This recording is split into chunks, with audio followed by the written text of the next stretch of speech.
Late in the spring of 2020, as chalk dust settled on empty blackboards, a new school bell rang on tiny smartphone screens.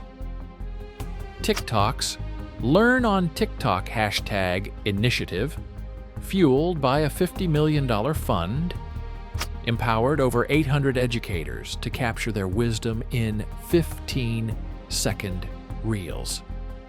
In a clay-walled village in Brazil's Amazon, children huddled under a canopy of palms, waiting for the whir and stutter of a shaky 3G connection.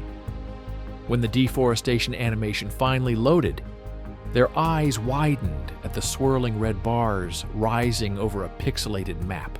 Meanwhile, halfway across the globe in the Zaytari refugee camp of Jordan, a 10-year-old Syrian boy named Hassan watched a UNHCR-sponsored reel teaching basic Arabic literacy. His world, once confined to tents and dusty lanes, expanded in 15 seconds as animated letters danced across his mother's borrowed smartphone. Each morning, he returned to the same knot of children, their faces lit by the glow of a single screen, learning together despite hardship. Within weeks, Learn on TikTok hashtag amassed more than 300 billion views. Proof that when an algorithm selects your lesson, geography and circumstance no longer confine who learns, who laughs, and who latches on to that triumphant A is for Apple moment.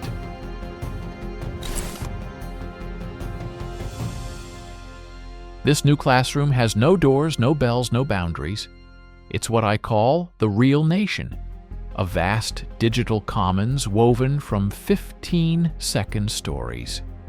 In Seoul's neon flats and Kenya's goat-lined hillsides, billions of us now breathe the same algorithmically tuned air. A farmer in Bolivia films how he turns kitchen scraps into compost. Hours later, a student in the Philippines remixes that video with fresh captions. A child in Karachi learns the same catchy jingle as one in Kiev, and both hum the tune on their way to dinner. In this shared stream, we laugh, learn, and connect. No passport required. And yet, every swipe carries weight. With each new clip, we face a choice. Are we collecting moments of wonder to build a shared treasure? Or are we trading real understanding for the quick thrill of the next dopamine hit? Even as this question ripples through our feeds, inventive new ways to learn are quietly taking root.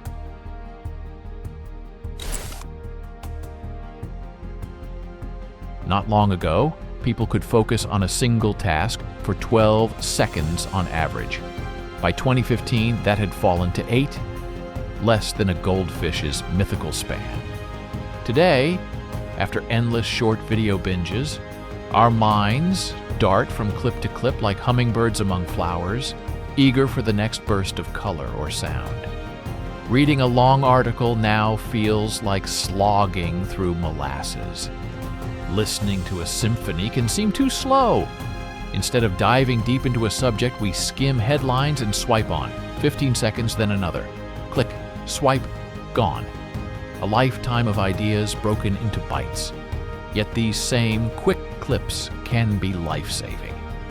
In Manila, a toddler choked on a grape until his aunt remembered a CPR reel and sprang into action, buying precious seconds.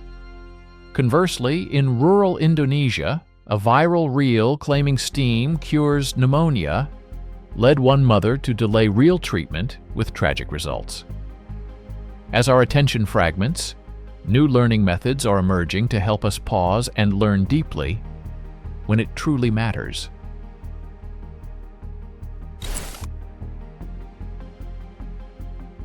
Across deserts and city streets, we now laugh, learn, and sing together. In a dusty square in Sindh, a boy watches the same ABC animation as his cousin in a Karachi high-rise.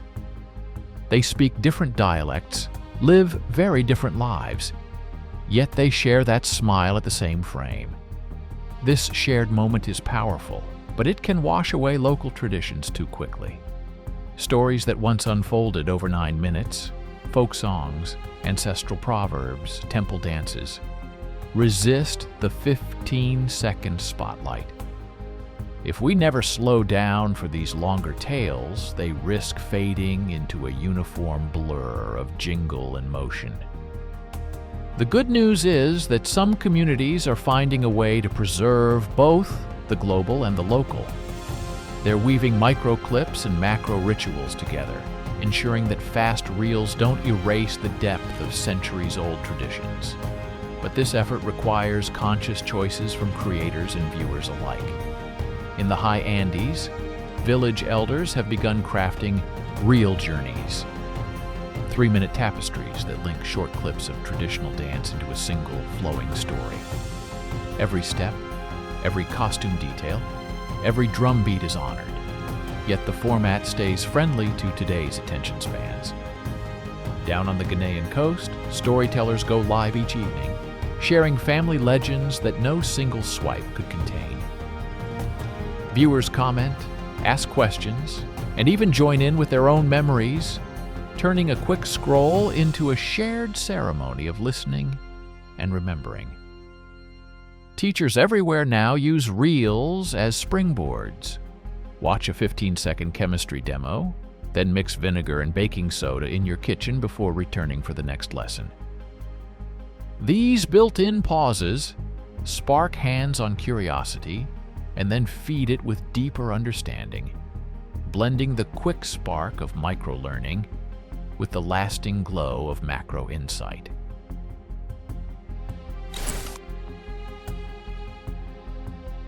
Every swipe shapes our collective story. Political messages travel faster than fact-checkers can keep up, and one false reel can reach millions before correction.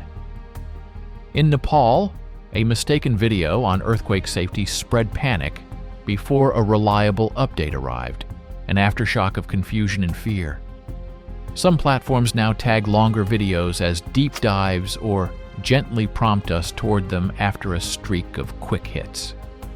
These nudges encourage us to pause and ask, what more could I learn if I just stayed a while?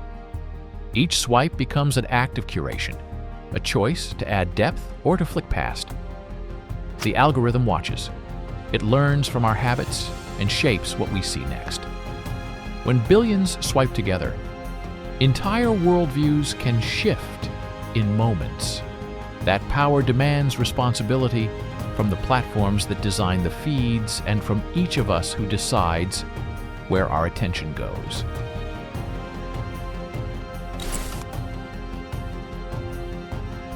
The real nation can be either a shallow pool of fleeting thrills or a deep ocean of collective wisdom. In city apartments and village courtyards alike, children watch the same lessons, their laughter bridging miles. Their shared curiosity weaves them into the fabric of a global classroom. Tomorrow, when you open your feed, pause. Ask yourself, am I collecting sparks of wonder or chasing another quick hit? Let your thumb hover for a moment before you swipe. Notice how that pause feels. At sunrise, scroll slowly and choose one longer story, an essay, a podcast, a documentary, and stay with it. Tomorrow evening, sit with a friend or family member and share a local folk tale over tea, free from buzzing notifications. These are small acts, but they are seeds. If we balance rapid microlearning with moments of slow reflection, our shared garden will flourish. The real nation is not a nation of passports.